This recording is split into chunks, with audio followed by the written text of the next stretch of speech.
Today we have my good friend John Kugel. John has worked closely with many of Australia's largest organisations for over 10 years, leading the delivery of innovative professional development, training and marketing programs. He is also the driving force behind Gone Bush Adventures and its engagement with the Australian corporate sector. He's a bushwalking and wildlife enthusiast who's both an experienced group leader in the wild and in the office. We speak of his journey in Australia to his travels in India. Everyone, please help me welcome John. Hey John, my friend, how are you doing today? Hey Kevin, I'm doing really well today. How about you? I'm very well. It's always good to see you, John, whether it's on our or networking in nature walks or whenever we're at a story room together. It's always great to feel your energy and hear about all your stories. So I'm happy to have you on the podcast today. Kevin, it's an absolute pleasure. And I feel the same. It's been really nice getting to know you, especially over the last few months as we've crossed each other more. So yes, really excited to be on your podcast. Cheers, buddy. I wanted to start off with an interesting story, one that I've heard before, but the audience I think would really like. And that is the journey of Malakadani. Yeah, Malakadani. Yes. Let's get into that. Yeah, it's a nice place to start. Malakadani is a small guest house in a remote village in northwest India, out in the Thar Desert and just outside a city called Jaisalmer, which is in the state of Rajasthan, which is the biggest state in India. It's like the most western major city before you get to the border with Pakistan. It's a really cultural place. The whole state of Rajasthan is, but particularly Jaisalmer, it's just a beautiful city with amazing architecture from a long time ago, 15th, 16th century, big palaces and forts, and a really vibrant, traditional and quite ancient culture there. And as I was traveling through about 10 years ago almost, I struck up a friendship there with a young man who was almost the same age as me to the day. So we had this kind of bond that we were almost exactly the same age. And he just randomly invited me out to his village one evening to go and meet his family and spend time out in the village. And at that time, I was only new to traveling India. And since I spent a long time and many trips going there, but upon first arriving in India, I was really struggling as a first-time traveler in that part of the world. I was getting scanned. I was having real trust issues. I was just getting overwhelmed with the experience. And I'd initially arrived in two much bigger cities, Varanasi and Delhi. So when I got out to Jaisalmer and connected with this young man whose name was Ombati, I really had my first fully heart-to-heart, beautiful connection with the Indian culture. And that was when I was taken out to his tiny little village. And when we went out there, we had to drive over the desert at night. You turn off the road that leads out of the city and you literally drive over the desert for a few kilometers before you arrive at this tiny village. And it was late at night, but still all the kids and all the families came out to greet us. And then I'm given this incredible welcome and hospitality that just took me aback, blown away by it really, and how they welcomed me in. And I spent quite a bit of time at that village. I started building a friendship with all the families in the village, and particularly with this young man, we really had a good friendship going. And as I kept traveling around India, I started to get a sense that I didn't want to just keep going as a traveler to India, as a tourist, and getting caught up on the main tourist trail and going from Western cafe to Western cafe in different parts of the country. I actually wanted to go there and have these authentic connections with the people. So I started, as I was traveling, I started keeping my eyes out for potential opportunities where I could build these connections and maybe get involved in something in India. At the time, I was on a sabbatical and in a bit of a career break. So I just had this dream, maybe something could emerge from my travels that would be an ongoing connection to India. And the opportunity slowly developed with and with this village near Jaisalmer. Told me he had a dream to manage a guest house or a hotel. And we kept working on this dream and this idea, and it just really aligned with myself wanting to get involved. So we ended up jumping in, partnering up, and creating a small guest house on some of his village farmlands right outside his village. with the idea being that we would create an experience there for the general travelers, similar to the experience that I received as a first-time visitor to this village, in terms of seeing that authentic culture, not at all a commercial experience, but much more a cultural immersion and an opportunity to learn and see a different way of how people are living their lives. So that's how Malakidani was born, and it started being built in 2014 and had its first season in 2015. It's a series of 5 little huts, as well as like a common kitchen / cooking area. And we also allow people to sleep traditional style, which is just outside on these sort of beds, metal framed beds that you can just move around and sleep outside under the stars. Because most of the year there, the weather's quite comfortable, even around the evening. So you can just sleep outside under the stars. And it's been beautiful, because before Malakidani came along, particularly for this village and and his family, their way of life and the way they generated income was through real backbreaking labor. And there's still quite a few in the village who do this. They're literally cutting rocks out of the ground with stone tools. I describe it as how I imagine the pyramids being built by slaves when I see how this village works out in the hot desert sun, just day in, day out, cutting rocks out of the ground. The beautiful thing about the story of Malakidani is that now for my friend and his family and some of the other young villagers growing up and helping out with the guest house, they no longer have to break rocks. And as I said, that's not the whole village, but as it grows, it's flowing onto more and more in the village. So it's really nice. And the mix of visitors that go there to Malakidani is almost a split between foreigners and Indians as well. So it was funny. I met an Indian guy in Sydney in Parramatta at a networking event just the other week, and we were having a chat. And when I started talking a bit about Malakidani, he said, "Oh, I've heard about that place." And I thought, "Oh, you're joking. How could this guy be in Australia and have heard about Malakidani?" But sure enough, he was from Rajasthan originally. And it's slowly, the story is spreading and people have heard about it. And it's great because we've had even like some foreign travelers, influencers and photographers and musicians and different people who come, and they'll then share about their experience and more people will come. Early on, we had a really good wave of Israeli travelers and fantastic travelers throughout India. And once they get onto a new spot, they really spread the word. And yeah, it's slowly grown, but it's become this beautiful thing where now and his village are hosting a whole range of travelers from around the world and India. And they're still just being themselves. They're still just showing the world who they are and who their culture is. And people are really appreciating that. So and it's not at all a luxurious camp as well. It's quite basic, but that again it's part of the experience of wanting to give people the opportunity to live for a few days similar to how these people live. What an incredible story and journey. I can only imagine. I'm just visualizing it as you're storytelling everything.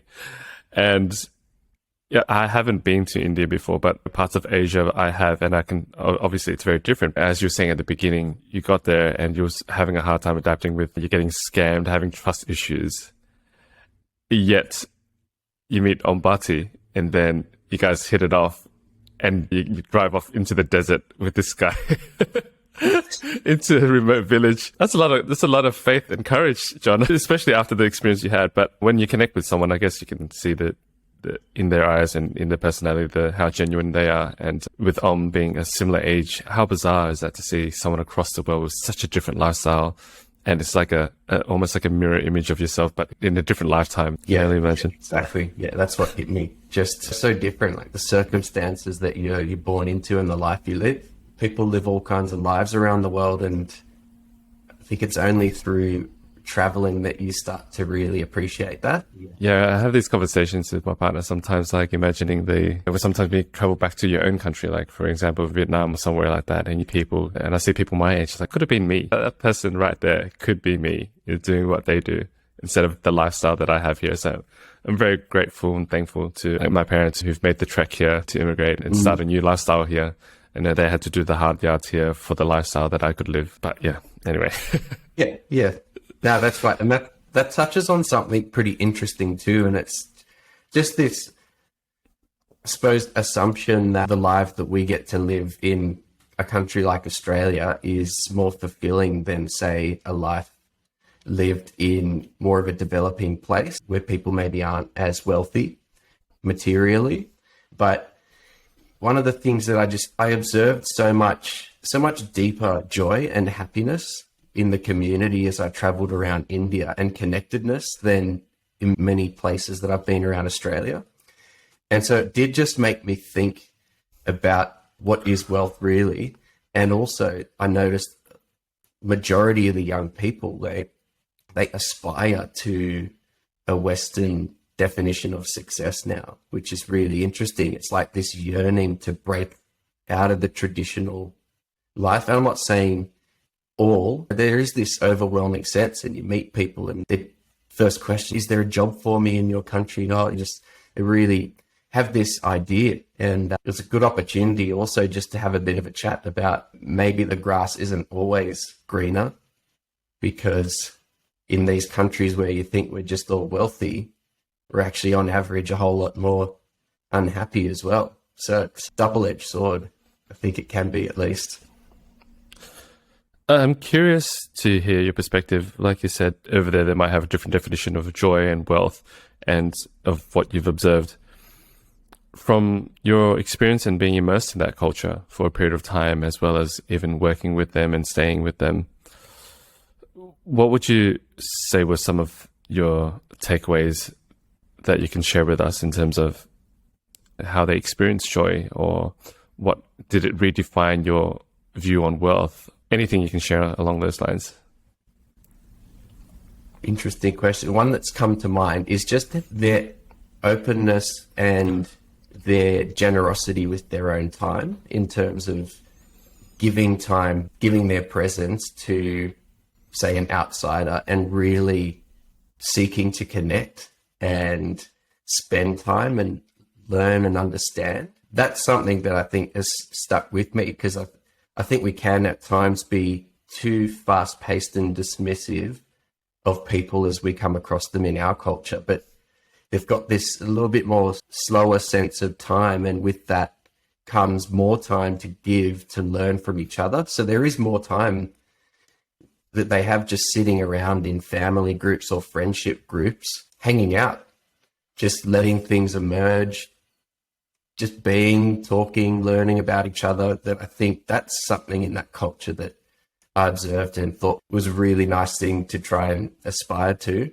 Another one was the love of music. This is one that tied into my journey a bit, but I always traveled with the guitar, and I was always trying to learn Hindi and learn Hindi songs and play and connect with people as I went. But they absolutely love music.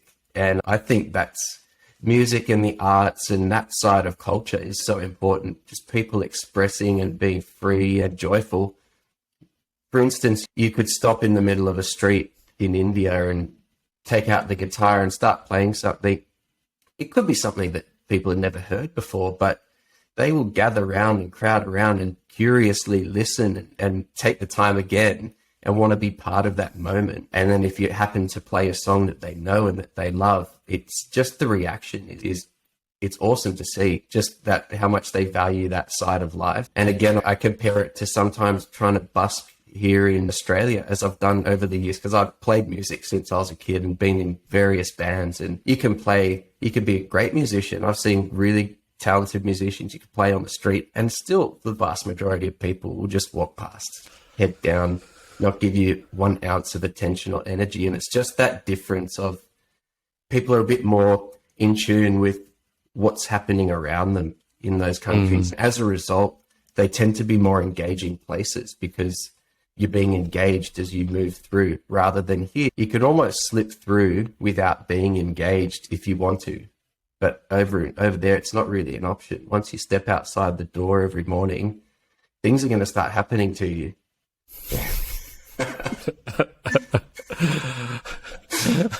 Well, you giggle about it. I'm curious if there's a particular story that you had in mind about things happening to you as soon as you step out the door, where you did something come into mind? Nothing in particular. I'm getting now flashes of different, just spontaneous things that have happened. But it's more just you walk down the street of a crowded market in that part of the world, and people will be calling you in or stopping you in the street to try and talk to you or sell you something. Or there's that level of interaction on the street level that is, I find, a bit more immersive. Yeah. So, yeah, and I think that might just be a product of people as a culture. They've invested a bit more time in that community space rather than wanting to rush through it on their own sort of personal mission. Yeah, I mean, it's so different here. Like when I'm hearing that story that you're telling, it's, as you said, over here you can slip past without being present, and people guard their time so cautiously, and they're being open to connect. They're always weighing up things. Is it beneficial? Is it worth my time? These kind of ideas that come through their minds, and not being as generous and open to connect with people and being present about it. Yeah. I think at the same time, part of my opinion is that it's also counterproductive if you're always that guarding of your time. Look, I understand the idea behind it, but that's where opportunities expand as well, right? The opportunity to connect, listen, and hear stories and find out, what is happening around you and with people and being present about it. If you're always so guarding and you're like so picky about who you want to connect with all the time, I feel like that closes you off. Yeah, I think you're right. It's closing you off to what you don't know as well. Try and keep everything contained in a little bubble that you know and that you're familiar with. But in doing so, you're right, there's that whole expansiveness out there of things that you can't even imagine, but you're going to experience or come through you through other people if you have the time to allow them to happen. So I think you summarized it very nicely. John, with Malakadani, with the investment you've made and how you've changed the lives of the family you've touched there, do you have future plans? Are you thinking of doing more? Are they thinking of expanding from 5 huts to 10 huts maybe? I don't know. I'm just curious to see you taking it further in any way. A little bit of expansion. There are plans for a couple more huts and one more communal space, but I can't see it ever going too much bigger because I think that would go against the essence of what it is. I think it has to be an intimate experience out there with the village people. Yeah, the last thing I'd want to do is be responsible for a big hotel or something ending up being out there just a few hundred meters away from where people are still living their cultural lives, which I'm super sensitive about getting in the middle of. Yeah, the amount of time I spent agonizing and debating with myself as whether or not I should actually get involved, because I realize it's a big thing to go there and shake up a traditional community and the way that they're living. Like on one sense, I would hope that I'm trying to help them access new opportunities, and that's what my friend is telling me. He wants that, and he wants more opportunities for him and his kids, but that could lead to, in the future, the kids moving away from the village, getting more jobs in the city. I'm not sure what impact it will have on the village. So I'm always so cautious about it. And that's something I've always tried and keep reiterating, is just wanting to keep the experience authentic and try and keep it a positive impact on the village community itself. Yes.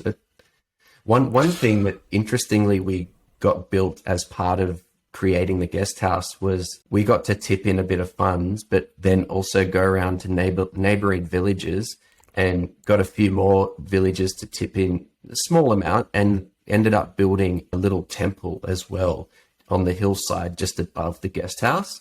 And it's a temple to their specific local god for that area and that specific caste of people who live out in that part of Rajasthan. So that's pretty cool too, just to know that as a result, people from nearby villages as well get to make this kind of pilgrimage, walk up this mountain and go to this little temple and have their spiritual moments up there. That's been a nice little part of the expansion.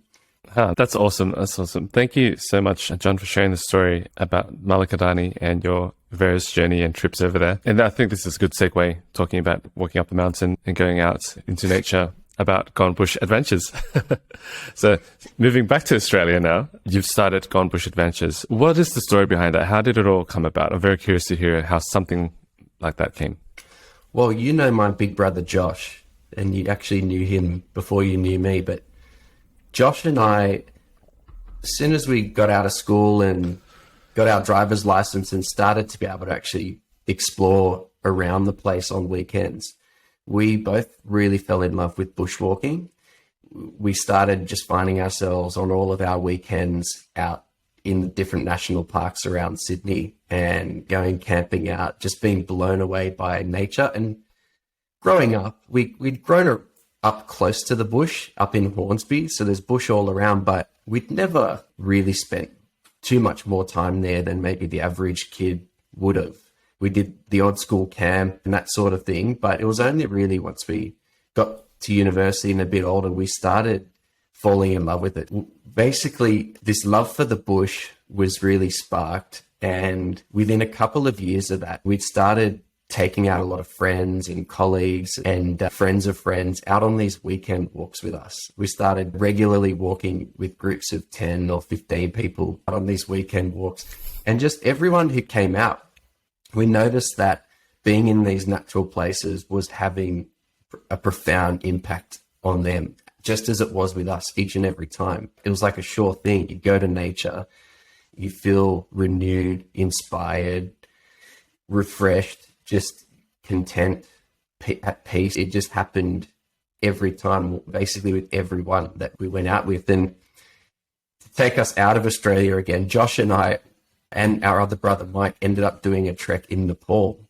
This was just before I first went into India. And over there, we were guided by a local guide, a beautiful man called Bharat. And the Nepalese hospitality, particularly when it comes to trekking, is world famous, because the way they put their heart and soul into guiding you, but also just their general expertise and love of their country and love of the places is just so infectious. So when we were over there trekking in Nepal, we started to really kick around this concept of wanting to bring that level of hospitality and passion back to Australia and do something with it in terms of getting people out to nature.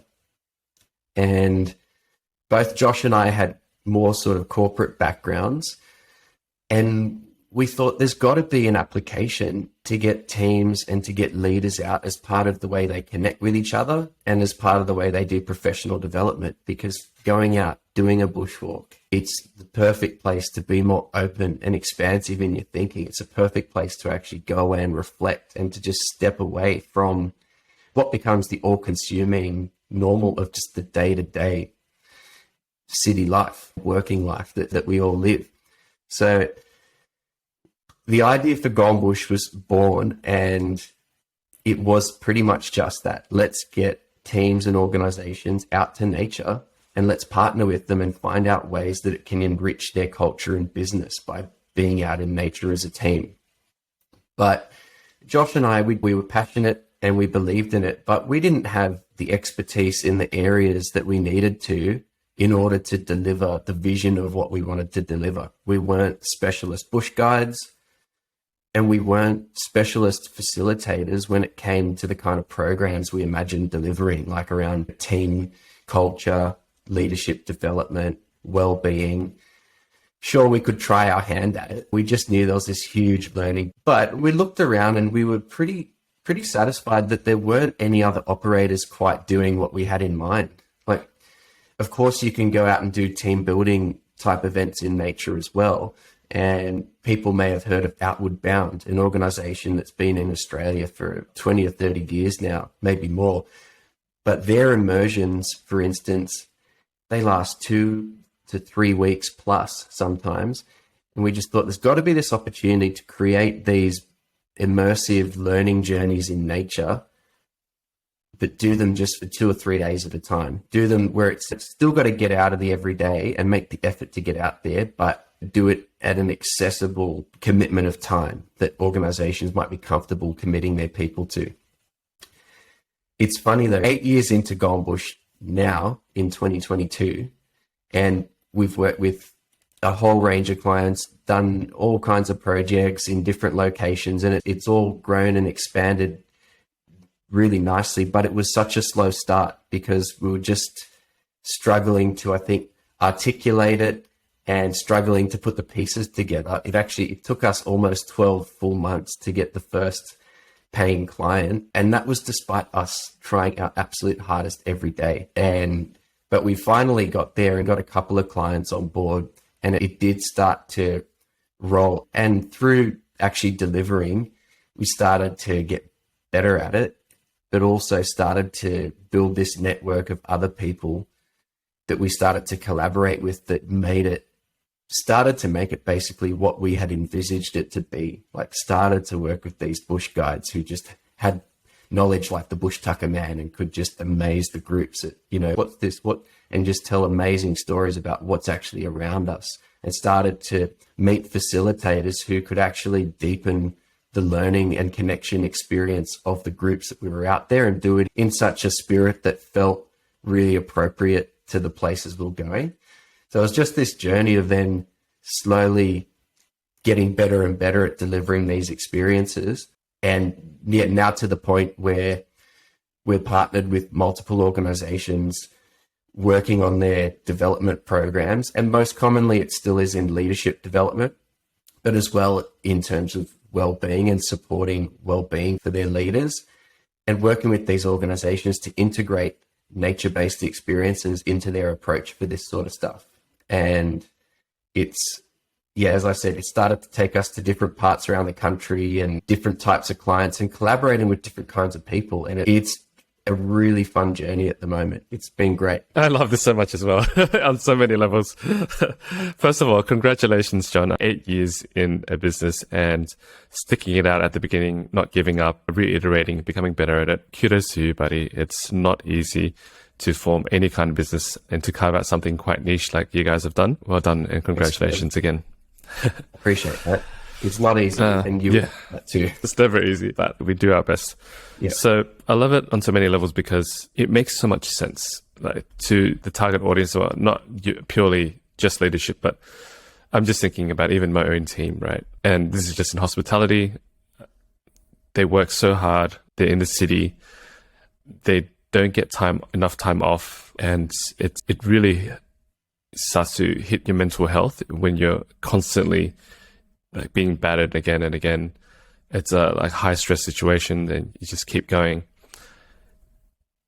I feel like situations like that, when you get time to go into nature and you consciously pick it, it's like nature becomes its natural medicine for you. It cleanses you. You're able to check out and really improve your physical and mental health on different levels.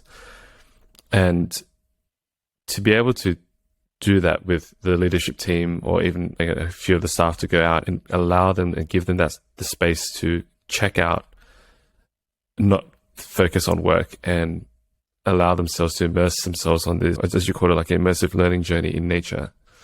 I think that would be so valuable for any team to be able to do that, let alone high stress working conditions, which pretty much everyone in the city is going through. It would have been such a massive impact. I'm sure it's made a massive impact in the lives of people that you've been able to take on this journey. Yeah, absolutely. And you're right. I think it doesn't matter what your work is in. When it's on, it's full on, and it can be all consuming, and it is so valuable it's a discipline as well to actually make the time out and go into nature. One example on a personal level that I find is, as someone who has a business and lots of ideas and things going on, I wake up in the morning and I'm flooded with all these ideas and all these things that are going on. And sometimes I get a bit anxious about them because some of them are tricky things that have come up, or little problems that have got to be solved. And for me, I've got to be disciplined about waking up and first thing going out for that long walk or long run in nature, and really just centering myself and calming those nerves a little bit before the start of the day, because there is so much to do. But it's like that discipline of just not freaking out, stepping outside and just letting everything calm down a bit, letting things organize and prioritize a little bit, and then come back in a clearer way to be able to move on, keep going day in, day out, which is what it's all about too, because it's about sustaining yourself day in, day out, because it's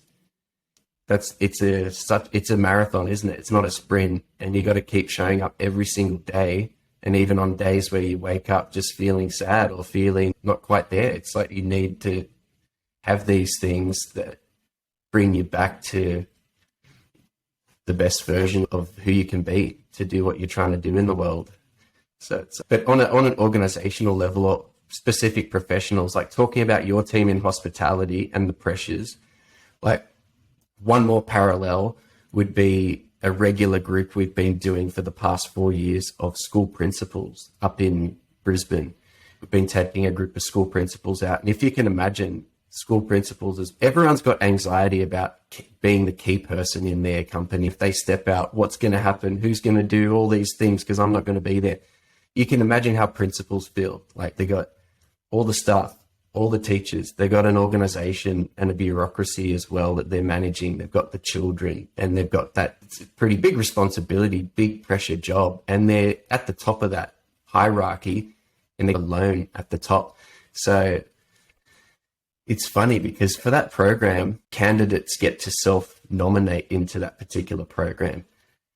And while it ends up being fully subscribed every year, sometimes it can be really hard to draw those principals out of their schools and give themselves the few days off to come along on this well-being retreat, because there's this sense of guilt from actually stepping away from their day-to-day responsibilities and putting some time back in for themselves to renew themselves.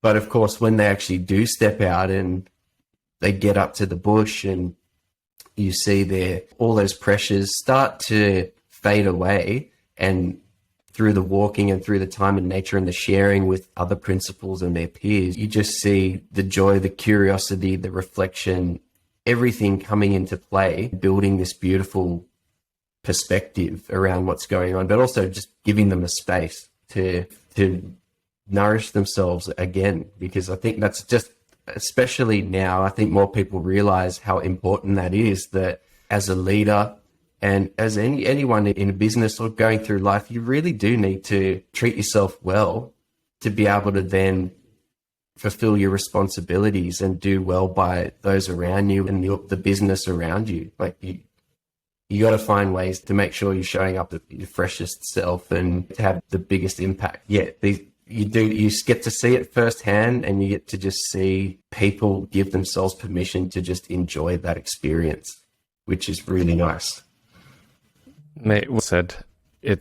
People can't just keep banging the hammer. You've really got to take time out for yourself to do what you need to do to refresh and click the restart button. Nature is a beautiful way to do it. And even the second part of what you were saying, I'm very guilty of feeling guilty about leaving my work. Like I get anxiety leaving my work, and it's telling me to take a couple of days off it will make me feel anxious. But then you tell me to take a couple of days off and be completely disconnected. I was like, can I even do that? I don't know if I can do that. I feel guilt because there's so many things that I feel like if shit hits the fan, people need to, they need to connect with me. They need to find out what's going on. Who else are going to go to? But I think I'm long overdue for a complete disconnection with everything for a couple of days for my own sanity. Let's go bush. Let's go bush. Yeah. John, can you paint an overview picture of a typical Gone Bush Adventures trip for the audience? What does the structure look like? You head off for 2-3 days. What does the program kind of look like? Yeah, it varies because we do events that range from really short events like the ones you've been coming to, networking in nature, that are just a couple of an hours walk around the gardens in the city. We also do shorter events to support offsite. So let's say a business is doing a conference up in the Blue Mountains or up in the Hunter Valley. We do shorter walks, half-day walks that slot in and complement those conferences. But we also do these more deeper dive immersions where we go for 2 and 3 day retreats in nature. And that's where we usually have the group overnight in some boutique accommodation on the doorstep of a national park and within really close distance of a trailhead.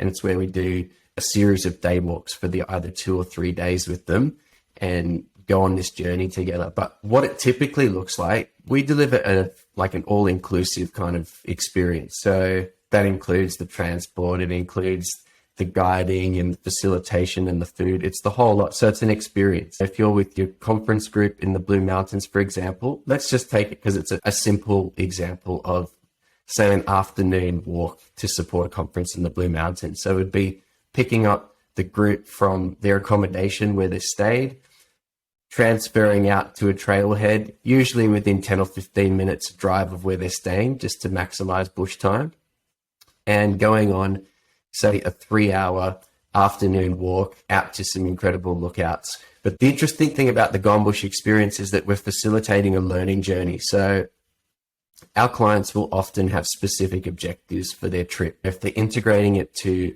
an offsite, it might be a leadership offsite where they're working through some specific themes or agenda items, also doing some professional development around specific themes. So what our need is actually designing our bush experience to further that learning experience that they're doing. So we'll have facilitators on our team matched to the objectives of what that team's trying to achieve. If they're doing a leadership retreat and they're working on things like collaboration and building trust and communication within the team, we'll bring in a facilitator who, while we're doing that afternoon walk to those epic lookouts, will actually work through some conversations and reflections and sometimes even activities to help facilitate the team in seeing and developing in that area, whether it be their connection or collaboration or their leadership development.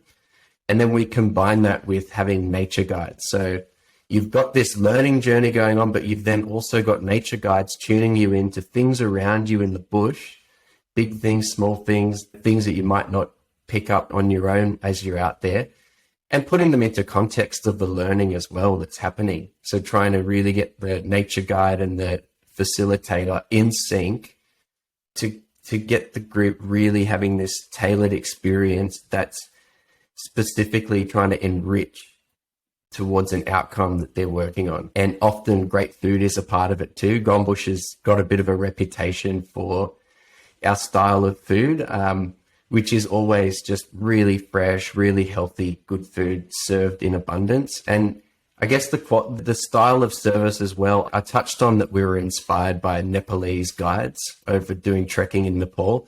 And it's that same thing, that one of our absolute core values is joy in service. And it doesn't matter if it's from a facilitator or the guides or any of the crew, it's this, we understand that not everyone thinks going out to the bush is their cup of tea or their ideal way to spend their time.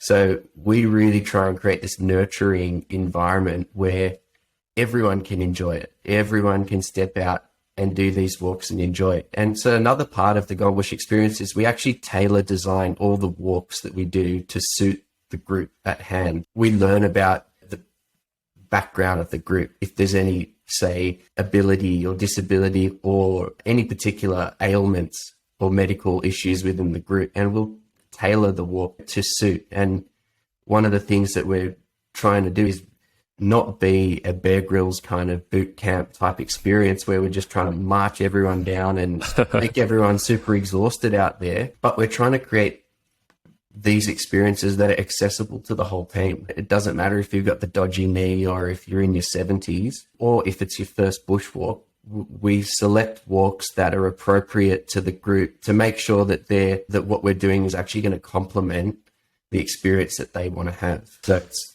yeah, and I suppose the only addition to that is if we're doing a multi-day retreat where it involves then the overnight and the next day. And that's when you get the opportunity to, at the end of a full day of walking in the bush, sit down around a campfire as a group, enjoy a beautiful meal, have a couple glasses of wine, and look up at the stars and take a bit more time. Oh, that all sounds so good right now, John.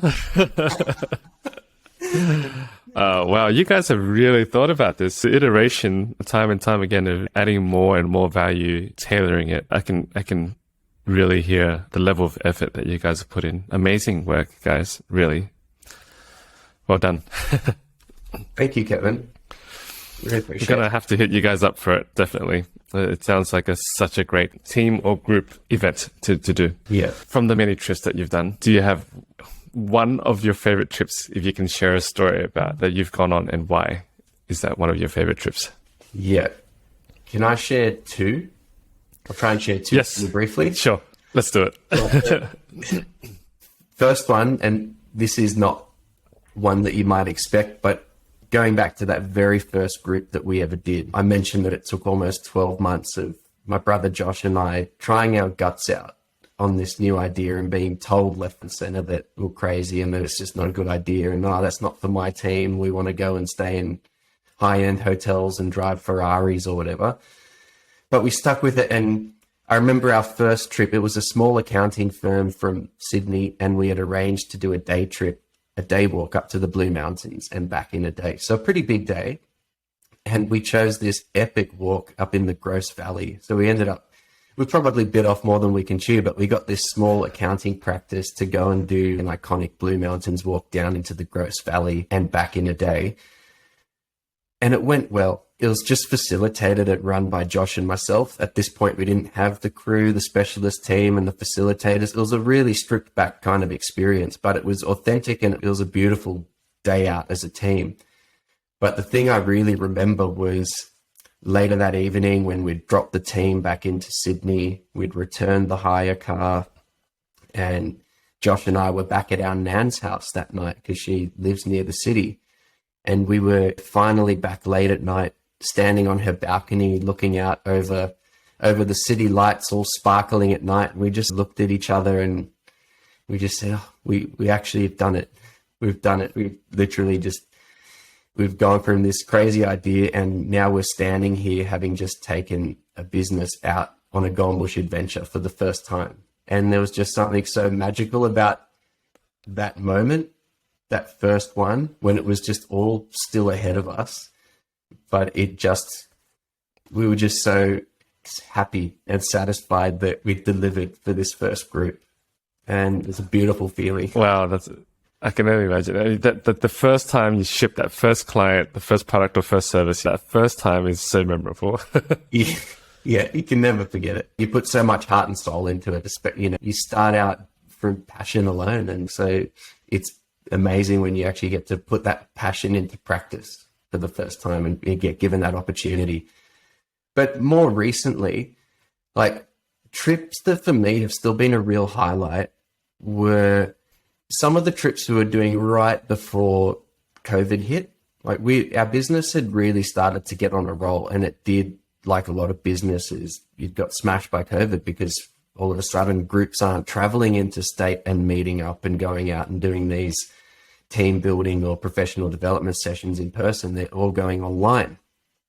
But just prior to that, we had really started to get on a roll. Like we built the business out across Southeast Queensland, Sydney, and around Victoria. And we had clients in all of those locations, and it really just it felt like everything was just falling into place. Like we were getting back from trips and just feeling as though it was really jobs well done. And we could see the transformation of the groups that we were out with. We could see really happy clients.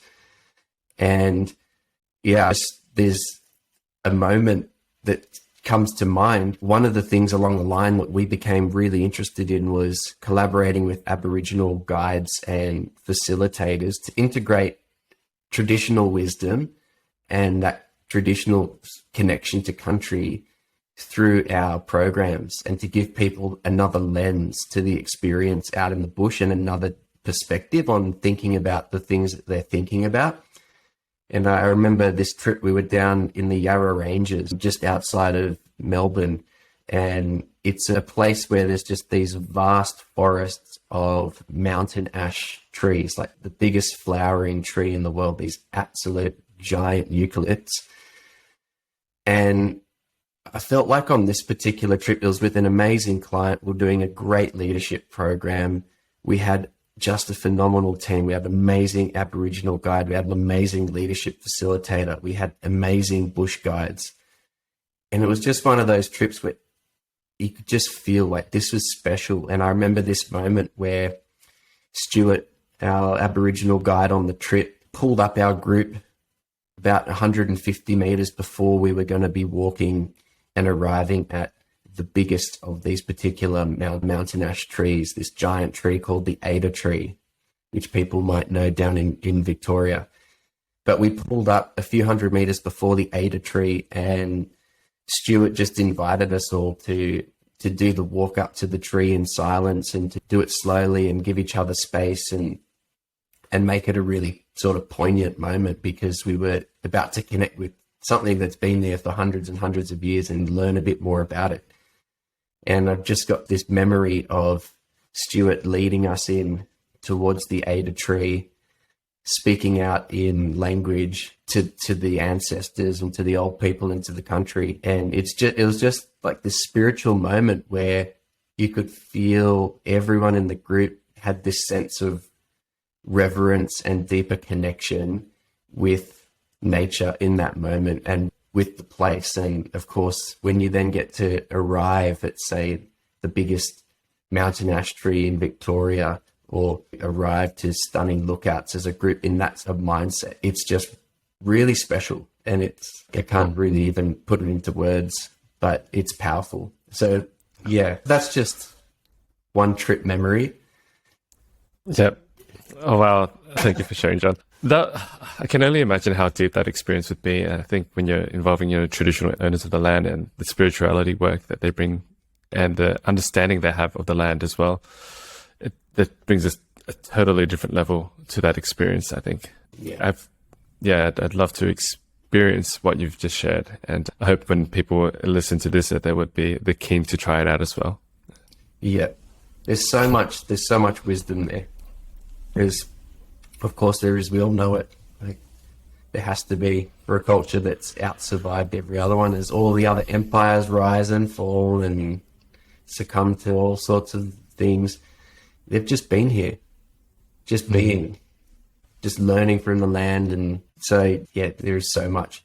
And I think that's increasingly is becoming something that people are seeking out in their experiences with us. Like, I'm starting to get a bit of a reputation that we do love integrating this kind of knowledge, and people are starting to seek us out because they're looking for that as well. They want that deeper connection, which is awesome. Yes. Because I think for a lot of us, myself included, you grow up in Sydney, you grow up in some of these, particularly Sydney, Melbourne, maybe Brisbane to a lesser extent, but you grow up in these major cities, and it's very easy not to really have much interaction with the Aboriginal community as you grow up. And then you grow up sort of wondering, is culture still here in the city? And this is something that through the Golden Bush journey, as we actively started to seek it out, we realized that of course it is. It's still here. And it was really surprising just to learn that culture is not only here, but it's still being practiced and maintained in the various countries by the traditional owners, even around the major cities that we've got. Yep.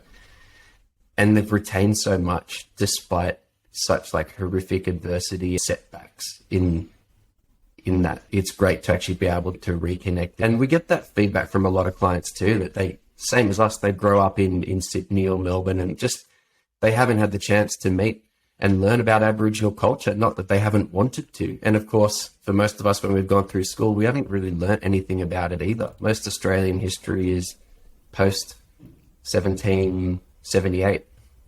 Yep. So that's true. Like I was also born and grew up in Sydney. Besides school, you could technically coast through your life without ever having to really interact or learn more about the original culture if we wanted to. Yeah. If we chose to do that, we could just continue to shut it out. But I think it's a very important piece of living in Australia to learn more about and connect. I think it's also part of our responsibility to experience that. Yeah. I reckon you're right. Also think just quickly that given how beautifully multicultural Australia is and the fact that we grow every year by so many people from other countries, it's really important that there's opportunities for people to connect in with that deeper, older culture and connection to country that exists in this land, because we want all Australians to care for the country and fall in love with it and treat it with respect as our population grows. So I think, yeah, it's important that these opportunities exist and that it's good that people are curious and want to learn more, because I think it just breeds more respect for the country in Australia, which I think is really important, because we've got such a unique and incredibly rich country in terms of the nature and the cultural heritage that's here. And it's great that you guys have developed accessible programs for people to come and experience the wisdom of Australia. So thank you. Thank you, guys. Thank you, Kambush. What's one lesson your work in this industry has taught you that you think everyone should learn at some point in their life? Such a deep question. There's a few. One lesson, I've definitely learnt this through Gombush and even through my previous professional job before doing Gombush, but it's just that every day will pass. This sounds a bit weird, but I mean it in the sense that if you're anything like me, there's sometimes when there's a huge moment coming up for you. Could be like for us, it could be doing a big experience for a big client, and there's so much organization and things going on leading to it, and it feels the stakes are quite high because you're so invested in it on all levels. It can make you anxious sometimes. Certainly for myself, thinking about that big meeting tomorrow or Kevin's podcast tomorrow, and am I going to do well and all these things. But one thing I've learned is that all those days pass. They do pass, no matter how big and daunting they seem in the lead up to them. And so just got to roll with them. And it's actually almost a blessing that those days exist, because I think those are the days that it's all about, because it's the ones that are a bit daunting that are the ones that are probably stretching you a bit more and getting you a little bit more uncomfortable, but they're the ones that ultimately can take you to the next level. So yeah, there would be a lesson just around, of course, having a healthy level of nerves because you care deeply about what you're doing, but not to be obsessively nervous or anxious about big moments that are coming up, because they will pass, and you got to keep them in perspective too. Sometimes I think in terms of this moment's big for me, but how big is it really? And just step back from it a bit to keep things in perspective. Wise words, John. Wise words. John, there is so much more I want to ask, but I think we're going to save it for round 2 someday. Yeah, there's definitely a lot more that I'm going to move past just for today. But as we're reaching towards the tail end of our podcast, I love to ask all our guests a variety of quick questions. It doesn't have to be that quick. Do you have any morning or evening routines you can share? Yeah, definitely. Morning routine, it's this simple. I wake up early, so my alarm's usually at 5. I allow myself to just slowly wake up, get the coffee on. There's usually, if with any luck, a bowel movement in there as well. And then I'm straight off into the bush on a long walk or a long run for at least an hour, maybe sometimes up to a couple of hours, and then come back, prioritize what I'm going to be doing that day for work, and usually then sit down with another coffee or have some breakfast and start to get into it. But yeah, a long walk at the start of the day. And the days that I miss it, sometimes it just feels like something's a bit off all day if I haven't actually done it. So the other thing I didn't mention was on those long walks, particularly in recent months, I've been walking with an earphone in and taking Hindi lessons while I walk. So I'm there walking through the bush, and it's great because there's no one there to laugh at my pronunciation, but I found this great podcast and learn Hindi on the go that I can just take these great lessons, and as I'm walking or running along, I'm slowly chipping away at developing this skill. Yeah. That's awesome. That sounds like a great morning routine, to be able to be in nature for at least an hour every morning. That's incredible. Yeah. Do you have a favorite book you'd recommend? I've got favorite books in all different categories, but one, this is a bit of a wild card that I thought I might share, is this little book here called Trek Through the Backcountry by John Blay. And this guy just looks like a legend, doesn't he? He's there with this book. Actually, he's an environmental writer and adventurer. And this book won a National Parks Literary Award back in 1981. And it describes the journey that this guy, John, and his mule, Zachary B. Mule, They took for a few months traversing all the mountain ranges on the southeast coast of Australia, like the Dewar and Wadbilliga areas. And I just love it. I do really enjoy reading things that are people's personal accounts of events, and particularly in terms of adventures. And so the thing I love about this guy is he's just traveling through country with such a curiosity and finding all these incredible old things, old abandoned gold mining towns, and meeting all these old bush characters living remotely out in the bush. He found new species of plants and spotted animals that hadn't been spotted in certain places for a long time, and Aboriginal sites and all sorts of things. But he just has this fun spirit of adventure in the way that he writes. And you can just imagine one guy and his mule heading off into the mountains to this crazy rugged country for a couple of months to just go off on this adventure of a lifetime. And it's funny because that mule runs away from him every other night. Like, he'll go to sleep, wake up the next morning and be like, where is the mule? Where's Zachary? And realize he's got to backtrack half a day's walk to try and find his mule.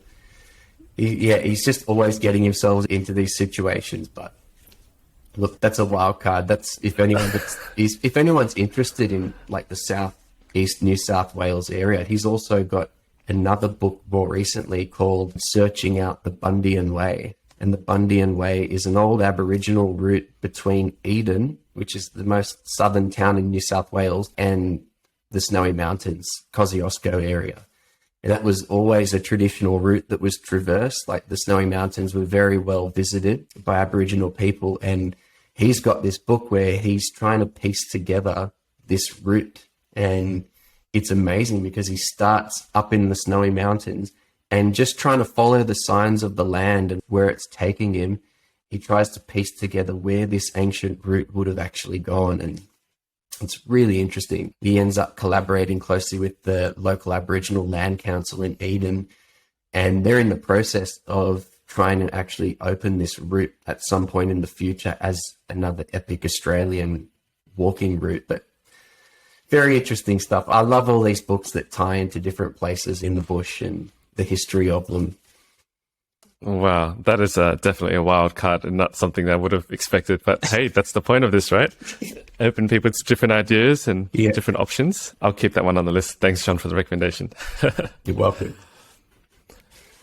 Are there any new beliefs or behaviors that have had a positive impact in your life in the recent years? Yes. Yes, there is.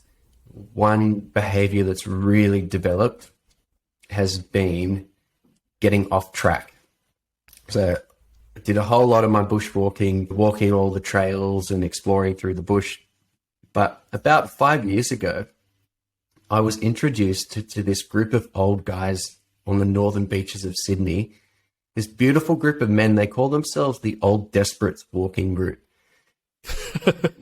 They're all in their late 70s and early to mid 80s, but every single week, like clockwork, they go out on these adventures into Ku-ring-gai Chase National Park and Garigal National Park. In the past, they'd also done a lot up in the Blue Mountains, but they'd go out specifically to get off track and see what interesting things they're going to find, whether it be amazing views, amazing plants, special sites. And they do find a whole lot of cultural sites out there when they're roaming around the bush. But myself and a couple of my buddies, we got walking with these older guys, and they adopted us in as the younger generation of their crew, which we're really honored by. But just through their approach to getting off track and the way that they go through the bush, it's completely changed how I personally bushwalk myself and with my group of friends. And I'm not so much talking about on the gone bush trips, because we wouldn't get a bunch of first timers in the bush to start going and doing